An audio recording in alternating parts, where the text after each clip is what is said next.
What do you think of when you hear the term 9/11? Do you think of this? How do we free mankind from intolerance? Who can we take inspiration from to find the ultimate truth and save ourselves from destroying our Mother Earth?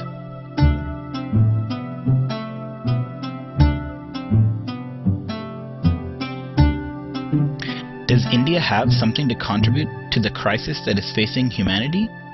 The great monk, Swami Vivekananda, roared the message of the fundamental spiritual unity of life on September 11th, 1893, in the Parliament of Religions in Chicago, precisely to answer these questions.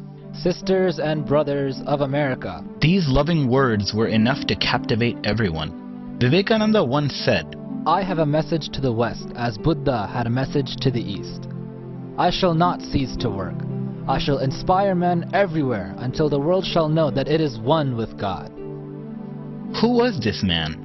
How did he reach the shores of America, Europe, and so many countries around the world? Let us embark upon this journey, a tale that begins in the outskirts of Calcutta, where the Datta family resided. Swamiji's father was a respected lawyer named Vishwanath. He was married to Bhuvaneshwari Devi, a cheerful, devoted, and deeply religious woman. After praying fervently for a son, Narendra Datta was born on January 12, 1863 on Makar Sankranti Day. Little did they know Naren would usher in a new age of spiritual consciousness throughout the world.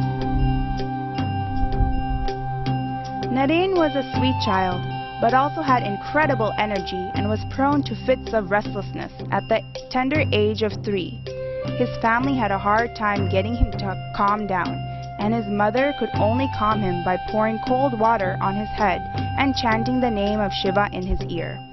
He needed 2 nurses just to take care of him. Naren also had a great affection and fancy for wandering monks. He would always give anything he had to a sadhu asking for alms, and once gave away his own dhoti as he had nothing else with him.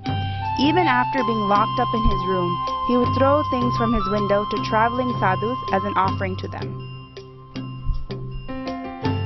By age 8, he was in 2nd standard, attending the Metropolitan Institute of Pandit Ishwar Chandra Vidyasagar. However, studying was hardly something Naren had to spend a lot of time in, so he spent much of his time in other activities. Occasionally, he would gaze off into space, drifting seemingly into some other world, and would proclaim by reading his own palms that he was destined to become a monk. He had a spirit of adventure and fearlessness, and once spent many hours on a tree to prove that no ghost existed in it, as an old man nearby had told him. He later said, Do not believe a thing because you have read it in a book. Do not believe a thing because another has said it is so. Find out the truth for yourself. That is realization. Naren attended the Scottish Church College between 1881 and 1884. He grew more intellectual in nature and joined the Brahmo Samaj, a Hindu social reform organization that protested against certain orthodox practices in Hinduism. Dissatisfied with mere intellectualism, the desire to know the ultimate truth and to know God became stronger. He asked many people whether they had seen God, but no one gave a satisfactory answer to him. One of his professors mentioned that the great saint, Sri Ramakrishna Paramahamsa, was not too far away, so Naren and 2 of his friends decided to go meet him. The meeting was a strange one, with Sri Ramakrishna talking to Naren as though they had known each other for years. Naren immediately asked the question as to whether Sri Ramakrishna had seen God, and he replied, Yes, I see him just as I see you here, only in a much more intense sense. If one weeps sincerely for him, he surely manifests himself. Naren was totally taken by Sri Ramakrishna's direct response. He knew that there was something special to him in spite of the fact that his intellectual side had some trouble completely believing him. Yet it was not long before Naren would completely surrender himself to this wise sage. After completing college, he was drawn back to Ramakrishna and grew tremendously under his guide. His spiritual training went on for over 4 years and included fun and frolic, as well as intense discussions and teachings of Vedanta, Bhakti Yoga, and Jnana Yoga. By 1885, Sri Ramakrishna was tragically diagnosed with throat cancer, and everyone knew that his end was not far away. Narin's meditation intensified at this time, and just before Sri Ramakrishna's passing, Narin had his first experience of Nirvikalpa Samadhi, the total dissolution of oneself into the Brahman or Supreme Divinity. Just before passing away, Sri Ramakrishna passed out saffron robes for all disciples and established Narin as the next head of the Ramakrishna order. Although all the disciples were in deep mourning when Sri Ramakrishna passed away in 1886, they knew that they had been extraordinarily fortunate to have partaken in his life and teaching. By 1887, Narin and the remaining disciples established a mutt or monastery at Baranagar near Calcutta, where he gave each of them new names as monks. Amongst them was Gangadhar, who received the name Swami Akhandananda. Swami Akhandananda later became the guru of Sri Guruji Golwalkar, the second head of Rashtriya Swayamsevak Sangh. Although Narin initially took the name of Swami Vivekananda, it was rarely used, and he eventually took the name of Swami Vivekananda. In 1888, Swamiji began to travel across various parts of India. During his visit to Rajasthan, he met Mangal Singh, a local king who firmly believed that worshipping a stone or an idol was foolish. Swamiji knew that there was no way to intellectually convince him otherwise, so he asked the king's minister to take a picture of the king that was hanging on the wall and spit on it. The minister was shocked by the suggestion and immediately refused to do so. Vivekananda said to the king, "See, Your Highness, though this is not you in one sense, in another sense it is you. One glance at it makes them see you in it. Thus it also is with the devotees who worship stone images of gods and goddesses." This was the bold and direct way of Swamiji that brought a change in everyone he met. It was here in Rajasthan that Swamiji met the Raja of Khetri, who gave him the name Vivekananda. Afterwards, he visited Gujarat and traveled through many parts of South India as well. During his journey, he had seen in great depth the kind of poverty, hunger, and degeneration of our ancient Hindu practices all over India. He eventually reached the shores of Kanyakumari, where in frustration, he dove into the water and swam to a large rock, where he meditated for 3 days. Why had India reached this state? In his meditation, he realized, India shall rise only through a renewal and restoration of that highest spiritual consciousness that has made her at all times the cradle of nations. He knew that this could only be done, however, by inculcating a spirit of service and by uplifting India's downtrodden masses. But how could he take this message to everyone? In this moment of calling, he looked out to the ocean and realized he would have to go to the west to spread the message of Vedanta. On May 31st, 1893, with the help of money collected by the Raja of Khetri and other disciples, Swami Vivekananda set sail for America by ship.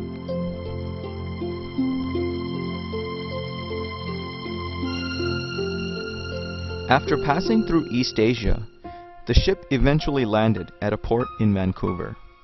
From there, he took a train to Chicago. As the American people were unaccustomed to seeing Hindu monks in saffron clothing, he was mocked and discriminated against by the local populace on several occasions. It was then, in the middle of July 1893, that he also found out that the deadline had already passed for signing up as a delegate for the World Parliament of Religions. Swamiji on multiple occasions thought that he may simply have to return to India. But he knew that the message of Hindu Dharma and universal oneness had to come to the West. His guru Sri Ramakrishna had already given him this directive in his meditations. In an effort to save money, Swamiji moved from Chicago to Boston. There he was able to meet the famous professor J.H. Wright of Harvard University. Professor Wright was so impressed with Swamiji that he insisted that Vivekananda represent Hinduism in the Parliament of Religions. Professor Wright stated, "To ask you, Swami, for your credentials is like asking the sun to state its right to shine." The professor wrote to a friend who was the chairman of the committee of the parliament, "Here is a man who is more learned than all of our professors put together." The professor sent Swamiji to Chicago with a train ticket to stay with his friend Dr. Barrows. Unfortunately, upon reaching Chicago, Swamiji realized that he had lost the address and went asking around for Dr. Barrows. Unable to find him, Swamiji spent some nights homeless, finding only a railway freight box to sleep in. One day, while roaming the city, a lady, Mrs. George Hale, asked him where he was from.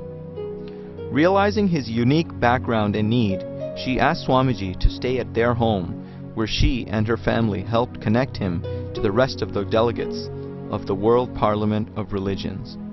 Again, a divine power had guided Swamiji to the right place in spite of all the obstacles that he had faced.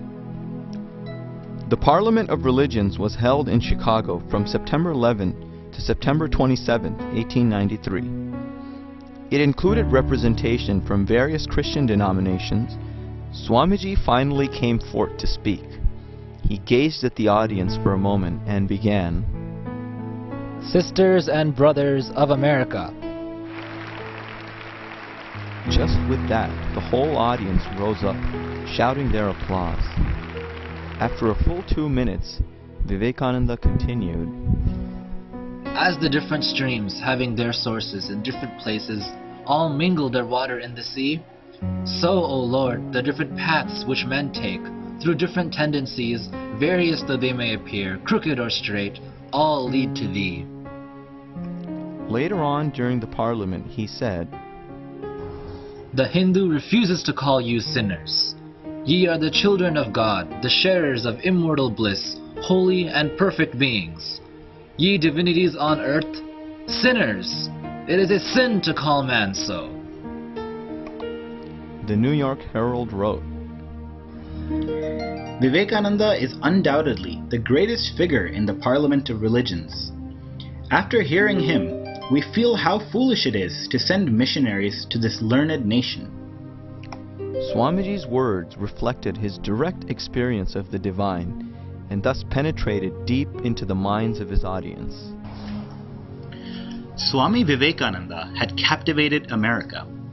His sheer earnestness, sincere emotion, and spirit of universality took the Parliament by storm.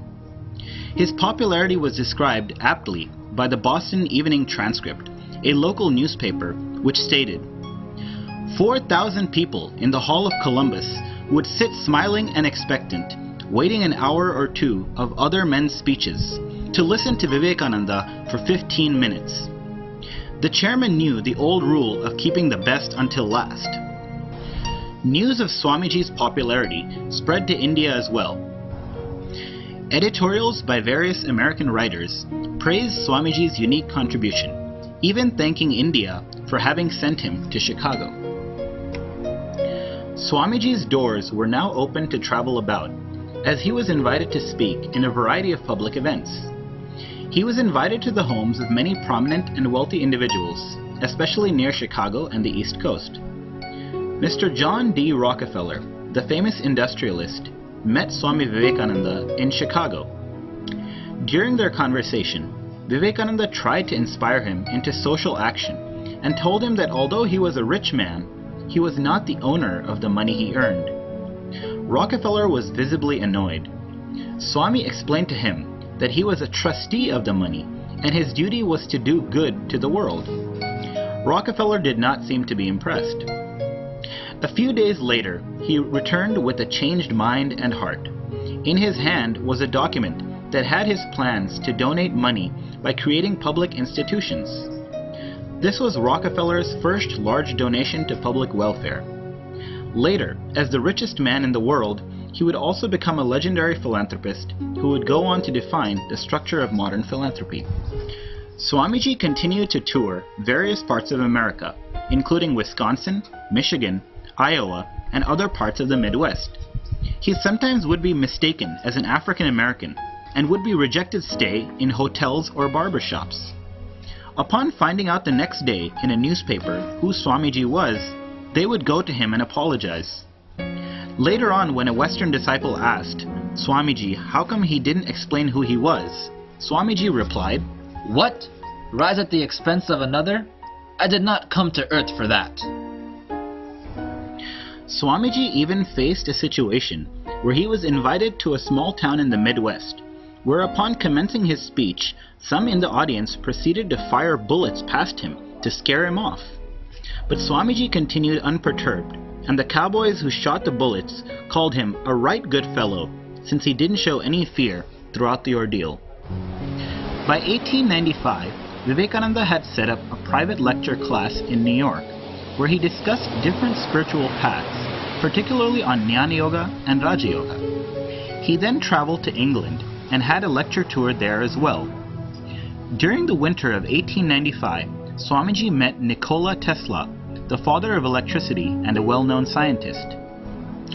Tesla had attended some of Swamiji's talks during the Parliament of Religions and was keenly interested in the Vedantic perspective on the relationship between energy and matter. Swamiji mentioned clearly in this context that, I have myself been told by some of the best scientific minds of the day how wonderfully rational the conclusions of Vedanta are. I know one of them personally, who scarcely has time to eat his meal or go out of his laboratory, but who yet would stand by the hour to attend my lectures on the Vedanta.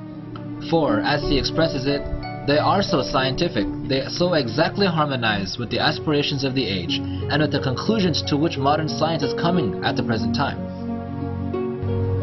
In England, Swamiji met Margaret Noble, who became his disciple and took the name Sister Nivedita. She was a rare example of a woman with a deep spiritual quest, as well as a profound love and compassion for the people of India. During this time, Swamiji also sent a series of letters to his disciples, as well as brother disciples in Baranagar, to develop a movement wherein spirituality would not just be about one's own salvation, but about serving mankind. In one letter to his brother disciple, he stated, You have renounced everything. Come, now is the turn for you to banish the desire for peace too. Don't worry in the least, heaven or hell, don't care for anything, but go, my boy, and spread the name of the Lord from door to door.